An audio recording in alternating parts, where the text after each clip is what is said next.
வீழ்த்துங்கிறீங்க, நாங்கள் வந்து இப்போ கூட்டணி வலிமையாகிட்டுன்னு சொல்கிறீங்க தான், ஓகே. ஆனால் இந்த ஒரு இரண்டாம் கட்ட தலைவர்களிடையே கொஞ்சம் லேசாக ஒரு மன வருத்தம் இருக்கிற மாதிரி தெரியுது சார். இந்த கூட்டணி அமைந்தது தொடர்பாக திருப்பூரில் கொஞ்சம் இருங்க, திருப்பூரில் ஒரு மாவட்ட நிர்வாகிகள் கூட்டம் வந்து நடக்குது. அந்த கூட்டத்தில் வந்து இந்த மாதிரி அதிமுகவை முன்னாள் எம்எல்ஏ அந்த குணசேகரன் சொல்கிறாரு, கட்சியை காப்பாற்ற வேண்டிய ஒரு நிர்பந்தம் இருக்குது, அதனால தான் நாங்கள் வந்து இந்த கூட்டணியில் சேர வேண்டிய சூழ்நிலை இருக்குங்கிறாரு. அங்கே மதுரையில் செல்லூர்ராஜ் போய் இந்த மாதிரி அதிமுக பாஜக கூட்டணி தொடர்பாக அது ஒரு 15 நாள் இன்னும் பொறுத்துருங்க, அதுக்கப்புறம் தான் நான் வந்து சொல்ல முடியும்னு சொல்கிறாரு. அதுக்கப்புறம் இங்கே ஜெயக்குமார், முன்னாள் அமைச்சர் ஜெயக்குமார்கிட்ட பேசும்போது இந்த மாதிரி அதிமுக பாஜக கூட்டணி நான் ஒன்றும் கருத்து சொல்ல முடியாது அப்படின்னு சொல்கிறாங்க. அதனால் இந்த ஒரு இரண்டாம் கட்ட தலைவர்களிடையே இந்த கூட்டணி அமைந்தது தொடர்பாக ஒரு இறுக்கம், ஒரு நெருடல், ஒரு ஏமாற்றம் இருப்பதை நீங்கள் உணர்றீங்களா சார்? சார், உடம்புல சிரசே பிரதானம்பாங்க, அதாவது தலை தான் எல்லாத்துக்குமே பிரதானம். அந்த மாதிரி எடப்பாடி என்கிற தலைவர் தான் அதிமுகவுக்கு பிரதானம். அவர் என்ன சொல்கின்றார்களோ, அவர் கூப்பிட்டு வேண்டும் என்றாலும் சரி, வேண்டாம் என்றாலும் சரி, இவர்கள் இணைப்பம் எதை சொன்னாலும் அதிமுக ஏற்றுக்கொள்ளும். அவர்கள் பேசிய கருத்தில் முழுமையா பார்க்காமல் ஓரிரு பகுதியை மட்டும் பார்க்கிறப்போ அவர் தோணுங்க. முன்னாடி என்ன சொன்னாங்க, பின்னாடி என்ன பேசுனாங்க, இரண்டையும் முழுமையாக நீங்க சேர்ந்து நான் அவர் பேசுறது பார்த்தேன். முழுமையா பார்த்தீங்கன்னா அவர் ஏடிஎம்கே என்கிற கட்சியை பொதுச் செயலாளர் மிகச் சிறப்பாக வழிநடத்தி கொண்டு வருகிறார். அவர் என்ன சொல்றாரோ அதை செய்ய வார்த்தை வருதுங்க. இதை வந்து வேண்டுமென்றே திட்டமிட்டு உளவுத்துறை, நான் மீண்டும் சொல்ல, திமுகவை சேர்ந்தவர்கள் இதை வந்து பெரிய அளவு ஊதி பெரிதாக முயறாங்க. இதெல்லாம் அதிமுக பலியாகாது. ஒட்டுமொத்த அதிமுக தலைமையும் எடப்பாடி தான். அவர் சொல்லுகிற சொல்லுக்கு கட்டுப்பட்டு தான் இந்த கட்சி இயங்குறது. ஏன்னா அவர் வந்து எம்ஜிஆர், அம்மா இந்த இரண்டு தலைவர்களையும் உள்வாங்கிய ஒரு மிகச்சிறந்த ஆளுமை மிக்க ஆனா எளிய மனிதர். அந்த எளிய மனிதருடைய பின்னால் நிற்பதை பெருமையா கருதுகிறோங்க. அந்த வகையில் அதிமுகவில் எந்த சலசலமும் இல்லை, எந்த குமரலும் இல்லை. எல்லாமே பாருங்க, ஓரிரு வாரங்கள் காணாமல் போய் தேர்தலுக்கான அனைத்து ஆயத்த பணிகளும் செய்வாங்க. நீங்க கூறியது கரெக்டு. அந்த கொஞ்சம் இந்த கூட்டணியில் ஏற்கனவே ஒரு 6 மாதத்துக்கு முன்பு வரை அந்த இரு தரப்பிலும் அந்த மோதல் போக்கு மற்றும் ஒரு கருத்து மோதல்கள் இருந்தன. அதன் பின்னர் வந்து இப்போ இருக்கக்கூடிய அந்த ஒரு பொது நோக்கத்தோடு இந்த கூட்டணி அமைந்திருக்கிறதுன்னு நீங்கள் அதை சொல்கிறீங்க. அது சரியானது தான். இருந்த போதிலும் இந்த திமுகவுக்கான திமுக ஆட்சி மீதான ஒரு பெரிய அதிருப்தி அப்படிங்கிறத நீங்கள் என்ன சொல்கிறீங்க சார்? சார், திமுகவை அதிருப்தி தான் சார்.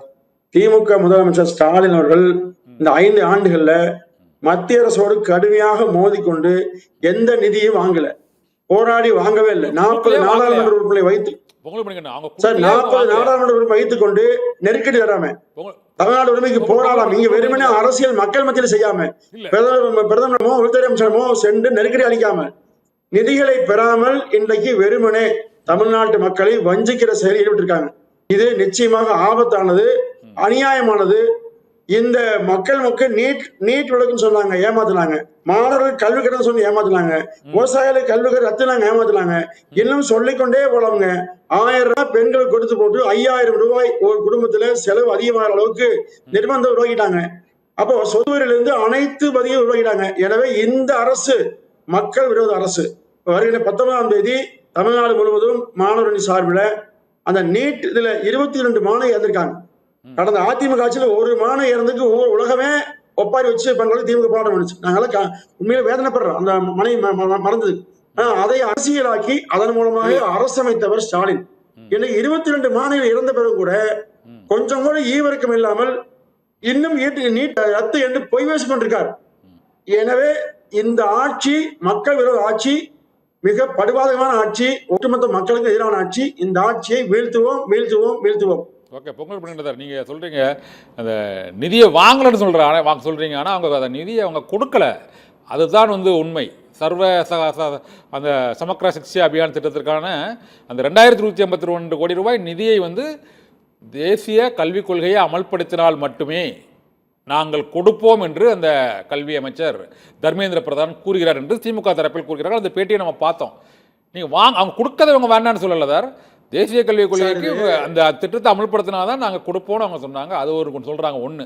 ரெண்டாவது, இதே இந்த இயற்கை பேரிடர் காலங்களுக்கு தமிழகத்திற்கு வழங்க வேண்டிய நிதி குறைவாக இருக்கிறது. இதே இயற்கை பேரிடர்கள் மற்ற மாநிலங்களில் ஏற்படும் போது, அதாவது மத்திய அரசு மீது அவர்கள் சொல்லக்கூடிய இந்த விமர்சனங்கள் சொல்கிறேன், இந்த விமர்சனங்கள் தொடர்பாக அதிமுகவும் அந்த நிதியை வழங்க வேண்டும் என்று எடப்பாடி பழனிசாமி ஒரு 4 மாதங்களுக்கு முன்பு அவரும் அறிக்கை விடுத்திருக்கிறார்.